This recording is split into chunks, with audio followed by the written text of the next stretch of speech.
Now, you might be asking yourself, Honor, why are you talking about the last season when the one just finished? If you're gonna capitalize on the SEO, why not do the most current season instead of the last one? You're a doofus. and to that I say, that's a good point. But, seeing as I covered the first half, well, last year, not... Boy, this already starting... This is kind of dumb, isn't it?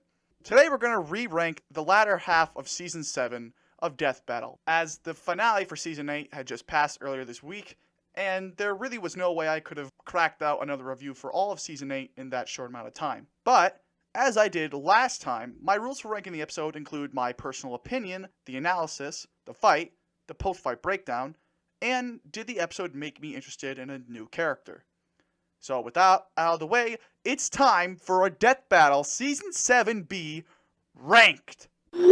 Batgirl vs. SpiderGwen. This episode is unfortunately predictable and just... This episode is not bad, but it's not a prize episode for the second half of the season.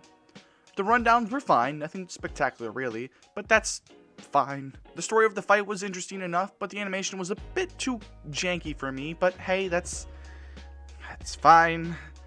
You know, they had to include and compare these two alongside their male counterparts, Batman and Spider-Man, but it's fine. Again, this episode isn't bad. It's not even the worst episode of Death Battle ever. It's just too for me to love it. That's why it ranks so low. This is one of the last episodes of the season, and it's in the second half of the season. Was there really no way to make this more interesting? Gwen and other Spideys have held up against martial arts masters like Captain America, who is definitely on par with super ninjas like Batman.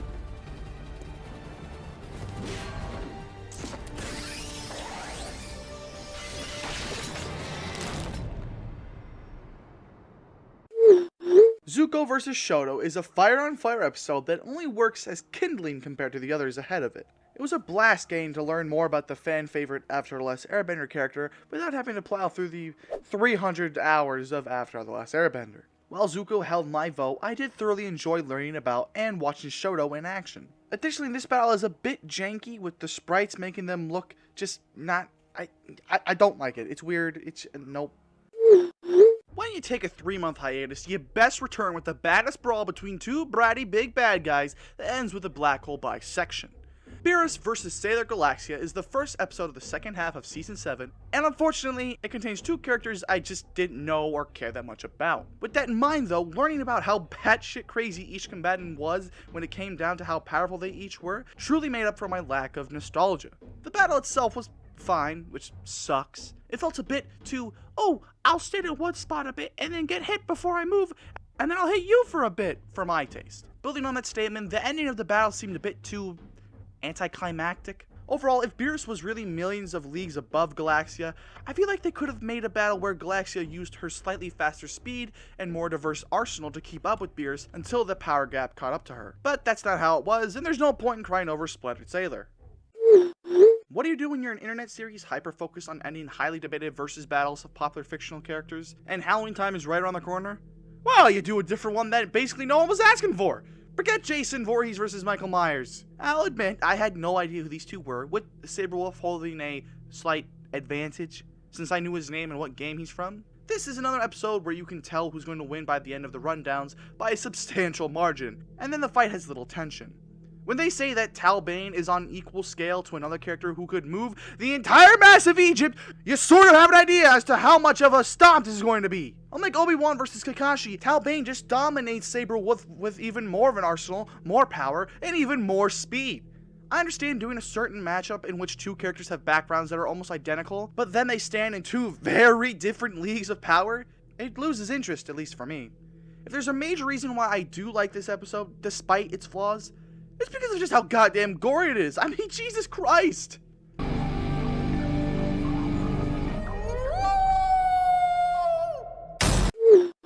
Okay, here we go. This is a Halloween episode. Venom vs. Krona is one of my personal favorites, but look, I'll admit, it is another one of those stomp episodes. I mean, yeah, if you went into the fight without thinking about how Krona could just curb stomp Venom with over 9 trillion tons of her mad blood, you'd probably be on the edge of your seat.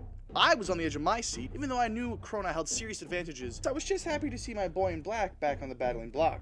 Again, this episode falls short of perfect since it's two almost identical characters who are much less identical in power levels. And, I mean, they pitted a guy whose main weakness is sound against a character who uses sound!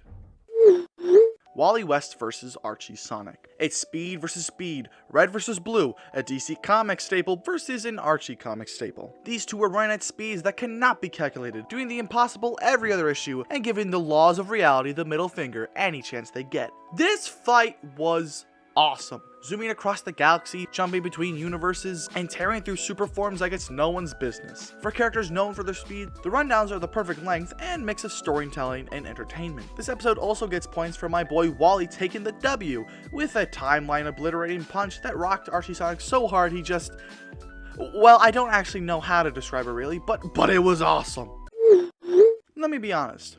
I'm always afraid when Death Battle has an episode featuring a character from a Rooster Teeth series. Whether it's Yang versus Tifa or Weiss versus Misaru, I always worry there will be some business bias, but god damn was this a badass episode. Not only were these rundowns smooth, easy to understand, and fun, but they painted the right amount of picture to leave you genuinely wondering as to which team is going to take the W.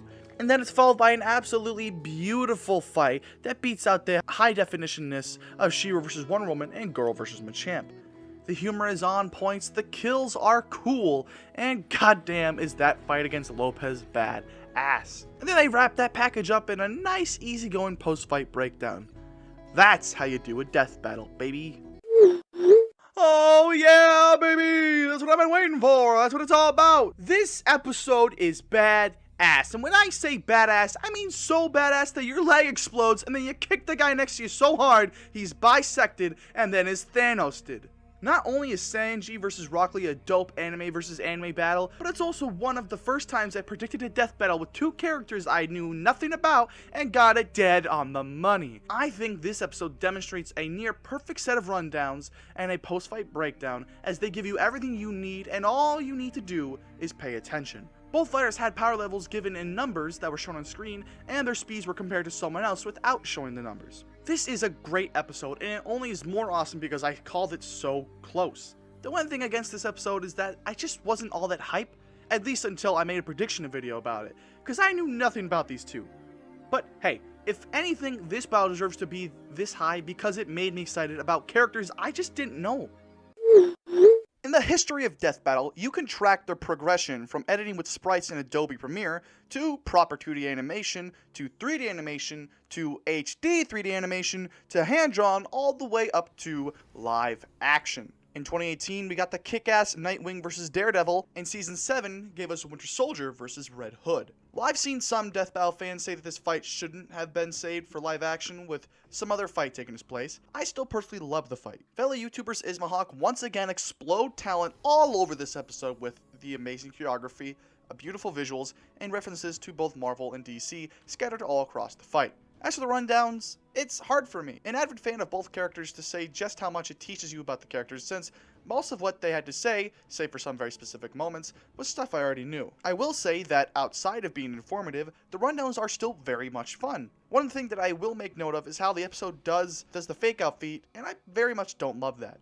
I'm referring to how they said Red Hood could break free of the grip of Supergirl. In the episode, Wiz talks about how much of a strength boost Red Hood gets from injecting himself with Venom, mentions the Supergirl feat, and then we just move past it. You may be saying, Oh, come on, Otter, it's just an internet show. Why are you so butthurt? look, I'll tell you why. The whole point of the rundown is to inform the audience of both characters' histories and of their feats. It is supposed to get you up to date with everything you need to know before the fight takes place, so you can make a precise prediction for the outcome. Look, I get it, this doesn't really matter in the long run, but it's important to me. Another thing that helps this episode is that the combatant I was betting on won, and he's from Marvel. Oh yeah, and that scene where Red Hood hears the Joker as Bucky batters him with the bar, good stuff.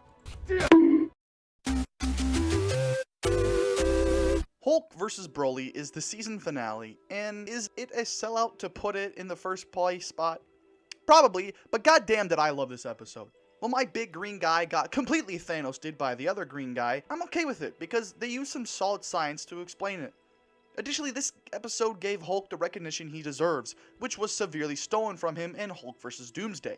While the Hulk we got last time was only planet breaking, this one is apparently over 100 times universal. It was great to hear that the Immortal Hulk storyline was involved in this entry for the Unjolly Green Giant. I didn't know that the Hulk had revolving mindset as to which Hulk was in control. It was a little strange that they didn't just pick which Hulk had control most often, considering the whole point of the series is to have the character at their best. In the end, Hulk got stomped by Broly anyway. Speaking of which, I don't know much about Broly, and it was fun to learn about his backstory, ability, and just how overpowered he is. I mean, Jesus Christ, why are there so many colors everywhere? The battle itself truly makes up for my sadness about the Hulk's second loss, because goddamn does this fight look great. Now, if there is one thing I will criticize this episode for, it is that they use the whole use numbers for one guy, but statements for the other in the finale. I mean, come on! Now, and this is important, does this episode make for a good season finale? Personally, I think so. The battle is incredibly well animated and visually pleasing. The rundowns are easy to take in and fun, plus the post-fight breakdown is well written to explain how the battle went the way it did. While some would dislike how it features a returning character in the season finale, I personally think those don't entirely take away from the debate itself, let alone undermine the episode's quality. That's about it. As for the entire season ranked from worst to best, you could see this here. But what did you think of the season in your own opinion? Do you think I didn't give Grey vs. Esdeath enough credit? And how do you think this season compares to the one that just finished? I appreciate all the support from you guys this year. There's going to be one more video. But other than that, thanks for coming to Honest Place. I hope you enjoyed your stay. And feel free to support the channel by hitting that like and subscribe button. Other than that, yeah. See ya.